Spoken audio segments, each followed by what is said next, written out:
Vale, creo que lo pillo. Piensa en lo que hace un analista de sistemas, ¿no? Se enfrenta a un problema caótico, masivo y desestructurado. Y lo desglosa en componentes lógicos más pequeños para poder entenderlo y resolverlo. O sea que utiliza la metodología del código informático para descifrar el caos absoluto que son las emociones. Precisamente. ¿Y qué hay más caótico, masivo y desestructurado que la condición humana? Madre mía, ya te digo. Los vínculos afectivos, la memoria... Tela. Él no apaga su cerebro analítico para escribir poesía. Lo utiliza para diseccionar los sentimientos con una precisión casi quirúrgica. La lógica financiera o informática le proporciona un orden interno, un esqueleto estructural. Un esqueleto sobre el cual puede colgar sus reflexiones emocionales sin que se desmoronen. Eso es. Le permite ser muy profundo sin ser incomprensible. Me vuela la cabeza esa idea, de verdad. Lo de compilar las emociones para que el lector las pueda ejecutar sin errores. Me parece brillante. Es una forma de verlo muy acertada, sí. Y esto nos lleva directamente a cómo aborda el proceso creativo, a su línea temporal como escritor. Porque claro, si aplicamos esta mentalidad de ingeniero de sistemas a la publicación de libros, bueno, digamos que sus tiempos de desarrollo desafían cualquier lógica del mercado actual. Completamente. Sus tiempos son, de hecho, uno de los aspectos más reveladores de toda su biografía. Las fuentes nos indican que el germen de su obra literaria, sus primeras ideas, surgen a principios de la década de 1990. Inicios de los 90. Se dice pronto. Y sin embargo, la publicación de su primer libro no ocurre hasta el año 2017. Sí, Estamos hablando de casi 30 años de incubación. es muchísimo tiempo. En términos tecnológicos, lanzar un producto 3 décadas después de idearlo sería considerado vaporware total, un proyecto abandonado. En el mundo literario actual, donde la norma es vomitar el primer borrador en redes sociales buscando validación inmediata, esperar 30 años parece casi un acto de autosabotaje, ¿no? ¿Por qué este lapso tan inmenso? Porque no es simplemente un periodo de espera. Ojo, es un proceso de depuración extrema. Volviendo a la mentalidad de las finanzas y la informática, no lanzas un software al mercado si sabes que está lleno de errores críticos. Claro, ni de broma. Y no presentas un balance financiero que no has auditado 1000 veces. Exactamente. Para Plaza Carvajal, lanzar una obra sobre la intimidad humana requería esa misma certeza. Las ideas no estaban estancadas en un cajón cogiendo polvo. Estaban siendo sometidas a pruebas de estrés emocional. Madurando a fuego lento. Sí, madurando hasta que la forma literaria encajara perfectamente con el fondo. Y cuando finalmente pulsa el botón de lanzamiento en 2017, lo hace con el libro Necesito que me ames, Poemas, Estrellas y Desierto.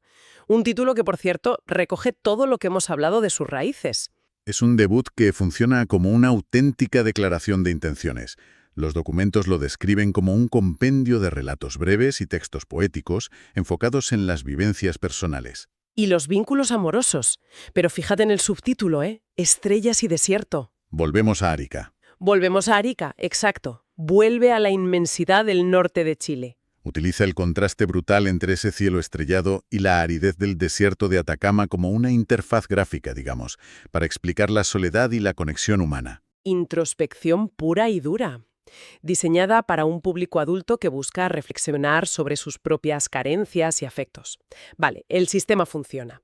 El poeta adulto y reflexivo ha consolidado su primera versión de software emocional. Podríamos decir que sí.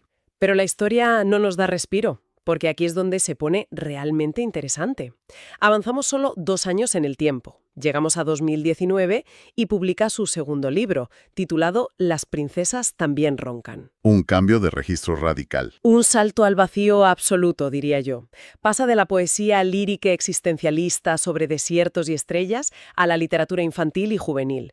Si yo fuera su editor en ese momento, me tiraría de los pelos, te lo juro. Es comprensible la sorpresa, desde luego. Es que me pregunto, ¿qué sentido tiene este movimiento? Acabas de tardar 30 años en construir una voz poética para adultos y en 2 años la dinamitas con un cuento de princesas.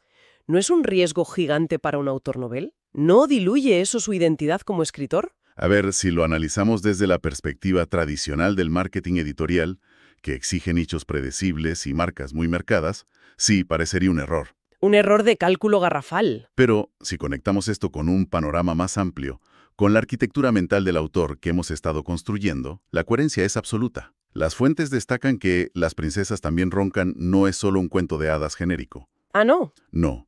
Combina fantasía con un enfoque orientado a la comprensión emocional y la aceptación de las diferencias. Entiendo por dónde vas. O sea, cambia el formato, pero el algoritmo base sigue siendo el mismo. Busca transmitir valores. Eso es. La narrativa infantil de Plaza Carvajal es una extensión de la misma exploración de los vínculos afectivos que hacía en su poesía. Su objetivo final nunca fue ser un poeta de nicho o dominar la literatura infantil. Su misión es explorar y explicar la condición humana. Exacto. En 2017 lo hizo para adultos que ya cargan con un bagaje emocional, y en 2019 identifica un nuevo problema. ¿Cómo le explicas la complejidad de las emociones, la imperfección y los estereotipos a un niño? Y la solución lógica para un analista de sistemas es adaptar la herramienta. Totalmente. Desmonta el tropo de la princesa perfecta que no respira y crea personajes tangibles.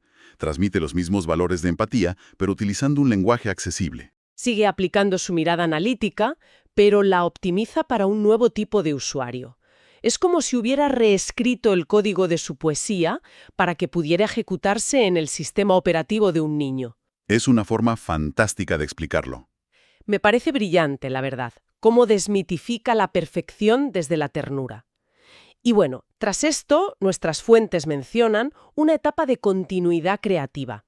Imagino que vuelve a su taller, analizando, escribiendo en silencio. Sí, el trabajo de fondo.